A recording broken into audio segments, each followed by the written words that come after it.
மாமே என்ன ஒருத்தன் அடிச்சிட்டான்டா. எதுக்கு அடிச்சான்? என் ஆள ஓயோக்கு கூப்பிட்டு போனது அவ அண்ணனுக்கு தெரிஞ்சிருச்சு. அதான் அவன் கெங்க கூட்டிட்டு வந்து அடிச்சான். அப்ப போய் உண்டு உன் தங்கச்சிய வேற ஒருத்தன் ஓயோக்கு கூப்பிட்டு போனா நீ சும்மா இருப்பியா? மாமே என்ன ஒருத்தன் அடிச்சிட்டான்டா. யாரு அடிச்சா? பூனபாலு. நீ என்னோட ஆளுன்னு சொன்னியா? பல்லு தேவையா ஆளுன்னு சொன்ன அப்புறம் தான் பேசிட்டு இருந்தவங்க அடிக்கவே ஆரம்பிச்சாங்க. ஆளுன்னு தெரிஞ்சும் உன்ன ஒருத்தன் அடிச்சிருக்கான்னா அவன் சூத்தடி வாங்க ரெடியா இருக்கான்னு அர்த்தம். என்ன திமிரு புத்தத்தை யாழ்த்தே ஒன்பது எதிர்ப்பாம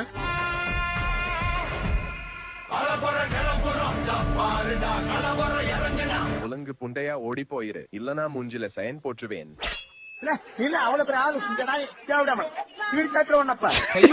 அவனை போய் அடிச்சிட்டு உன் மூக்க நோண்டி அவன் வாயில வைடா. ஒரு நிமிஷம் இரு. எட்டித்தர் புந்த மயனுக்கு பின் மண்டைய எட்டிட் பண்ண தெரியல, அதான் போட நின்னு போட்டிருக்கான்.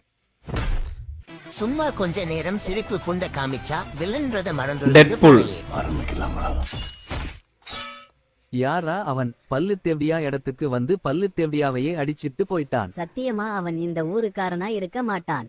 தாயலி, நான் கெட்ட வார்த்தை அதிகமாவடா பேசுறேன். கெட்ட வார்த்தை மட்டும்தான்டா நீ பேசுற. வாயில இருந்து ஒரு கெட்ட வார்த்தை வராதடா. இது ஓ மேல சத்தியம்டா.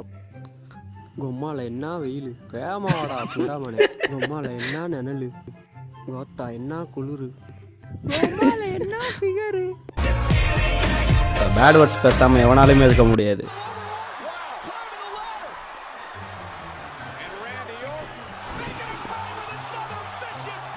டேய் வெட்டி புண்ட, சும்மா தானே இருக்க. என் ஃப்ரண்ட் கார்பெண்டர் வேலைக்கு ஆள் இல்லன்னு சொன்னான். அவன் கூட ஹெல்ப்பரா வேலைக்கு போ. சரி டாட்டி.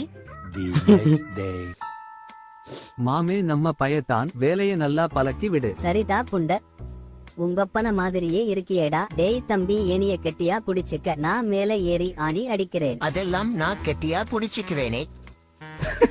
தாள் சுத்திய வந்து வச்சது.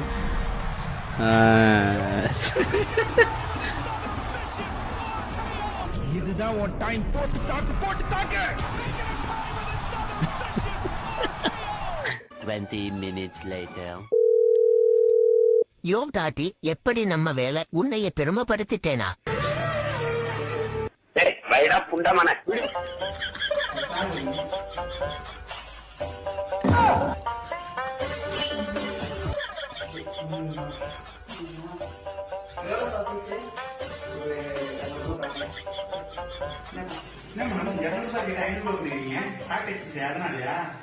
சாக்கு உடைக்கலடா எனக்கு. முதல்ல அண்ணே, இந்த கொஸ்டினுக்கு ஆன்சர் தெரியுமா? திருக்குறளை எழுதியது யார்? பாரதியார், திருவள்ளுவர், காமராஜர். இதுக்கா பாரதியார டிக் பண்ணு. அண்ணே, திருக்குறளில் உள்ள 4 பால்களில் ஒரு பால் பெயர் என்ன? நீங்க என்ன ஒண்ணுமே எழுதாம இருக்கீங்க. என்னடா எக்ஸாம் எப்படி எழுதுன? என் பக்கத்துல ஒரு அண்ணே உட்கார்ந்து இருந்தாருல, அவரு தாண்டா எல்லா ஆன்சரையும் சொல்லி கொடுத்தாரு. பெரிய படிப்பாளியா இருப்பாரு போல. அப்ப இந்த தடவை பாஸ் ஆகிறவ போலயே. ஆமாண்டா. தேர்வு முடிவுக்கு பிறகு எவனாச்சும் பாத்தீங்களா? எப்பவும் பல்லு கூதிய காட்டுன மாதிரியே இருப்பான். பல்லு கூதிய மூடிட்டு போனா தெரியாதுன்னு கூட வேற எவன்கிட்டயாச்சும் கேட்டு எழுதிருப்பேன். சாரி தம்பி, என் நாளும் முன்னாடி ஆன்சர் கேட்டியா? அதான் என்ன தற்கொலை புண்டையா அவன் நினைக்க கூடாதுன்னு எனக்கு தெரிஞ்ச ஆன்சர் சொன்னேன். உன் தோழன புண்டைய காமிக்க நான் தான் கிடைச்சனா? எங்க பன் கிட்ட போய் எப்போ ஃபெயில்னு சொல்லுவேன். ப்ரோ, நேத்துல இருந்து சளி, காய்ச்சல், இருமல் ப்ரோ.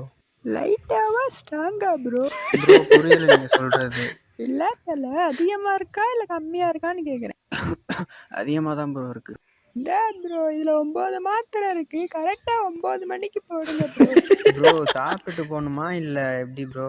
டீ குடிச்சிட்டு போடு தல. அந்த பக்கத்துல இருக்க கடை நம்ம கடை தான் தல, அங்க வாங்கிக்க. டீ குடிச்சிட்டு போறதா? இந்த பல்லனை பார்த்தா டவுட்டா இருக்கு. Okay bro, thanks. 9 மாத்திரை 9 மணிக்கு. அண்ணே, நேற்று காய்ச்சைக்கு மாத்திரை வாங்கிட்டு போயிருந்தேன். அதை போட்டதுக்கு அப்புறம் மூக்குல இருந்து ரத்தமா வருது. தெரியலையா தம்பி? எங்க அந்த மாத்திரையை கொடு. எப்ப நீ வந்த? தலை டீ வந்துருச்சு. இந்த வாய்ஸ் எங்கேயோ போயிட்டு இருக்குண்ணே. தம்பி, உனக்கு எவ்வளோ எலும்பு இருந்து கொடுத்துருக்காங்க. நோ, நேற்று இவன் தான் கடையில் உட்காந்து மாத்திரை எடுத்து கொடுத்தான். தம்பி, டீ குடிக்கிற பையன். நேற்று நான் ஒன்று கடிக்க போயிருந்தேன். அந்த வாக்கில் உட்காந்துட்டான் போல கடையில். வருஷமா எனக்கு ஆசை இருந்தது.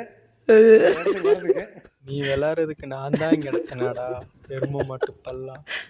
லைட்டாவா ஸ்ட்ராங்காவான்னு கேட்குறப்பே கணிச்சிருக்கணும்டா. துன்பத்தில் பிறந்து துன்பத்தில் வளர்ந்து துன்பத்தில் முடிந்தவன் யாரும்